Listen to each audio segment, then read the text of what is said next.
How are you? How are you? How are you? How are you? Isn't it boring؟ این خسته کننده نیست که بخواید هی از این کلمات و جمله های خسته کننده استفاده کنید؟ اگه میخواید همه رو تحت تاثیر قرار بدید حتما تا آخر این کلیپ رو نگاه کن.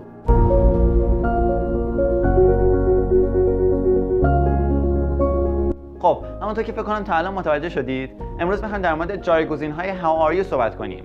خب این نمونه هایی که میخوام بهتون بگم به سه دسته تقسیم میشن. 1. casual عامیانه، 2. formal که مجلسی ماننده، 3.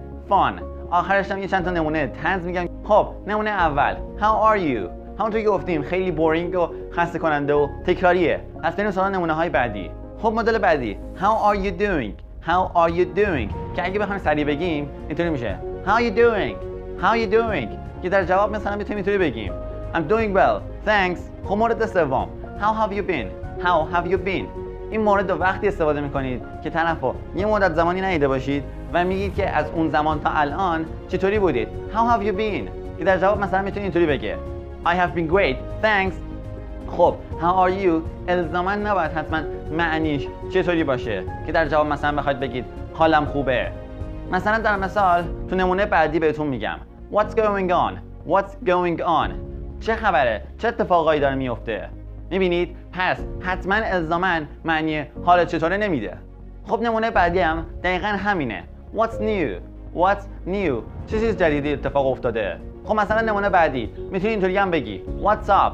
What's up؟ البته این What's up نیستا What's up؟ حالت چطوره؟ چطوری بودی؟ چه خبرها؟ خب مورد بعدی What are you up to؟ What are you up to؟ این مورد وقتی استفاده میکنی که مثلا طرف یه زیرک بازیایی داره در میاره تو فهمیدی داری میگی What are you up to؟ خب بعضی اوقات هم تو میخوای حال چیزای دیگر رو بپرسی How are things going؟ How is your business going؟ How is your customs going؟ و غیره. پس میتونید در مورد چیزای دیگه هم سوال بپرسی. خب مورد بعدی How is it going? How is it going? چه خبرها داره میشه؟ چه اتفاقایی داره میفته؟ چطور زندگیت؟ خب اگه کلی بخواید سوال بپرسید اینطوری میگید How is everything? How is everyone? اونا چطورن؟ همه اعضای خانواده چطورن؟ خیلی کلیه میبینید؟ خب اگه بخواید خیلی در حد اعلا سوالاتون رو بپرسید اینطوری میگید How are things? How are things? خیلی کلی طرف همه چی میشینه واسهتون تک تک توضیح میده. خب مورد بعدی How is your day going? How is your day going? مثلا طرفو بعد از ظهر دیدید ازش میپرسید که روزت چطور بوده How is your day going? یا مثلا طرفو شب میبینید ازش میپرسید How is your day been? How is your day been? روزت چطور بود؟ خب بریم سراغ مورد بعدی که به قول بچه‌ها خیلی خزش کردن Are you alright? Are you alright?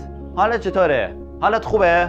خب بریم سراغ قسمت بعدی Formal ways. خب بریم سراغ مورد بعدی How do you do? How do you do؟ این خیلی مجلسیه پس حتما باید تو جاهای مجلسی خیلی شدید استفاده کنید تو جاهای عامیانه زیاد استفادهش نکنید خیلی غیر طبیعیه. خب بریم سراغ مورد بعدی اگه بخواید کل کلاس رو بذارید کنار هیچ کدومش یاد نگیرید حتما این مورد رو یاد بگیرید به خاطر اینکه خیلی خفنه و خیلی حرفه‌ایه How do you fare?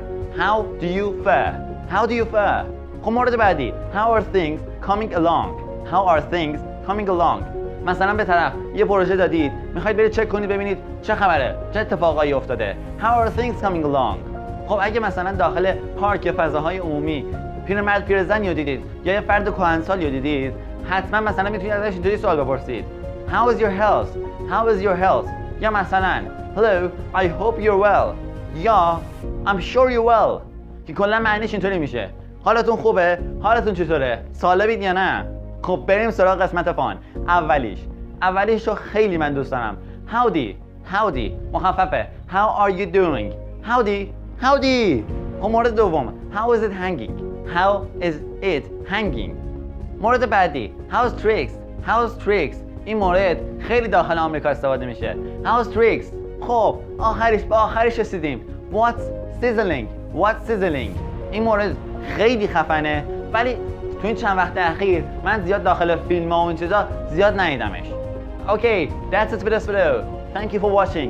If you like this video, like it and share it with your friends. If you have any questions about English, ask me in the comments below.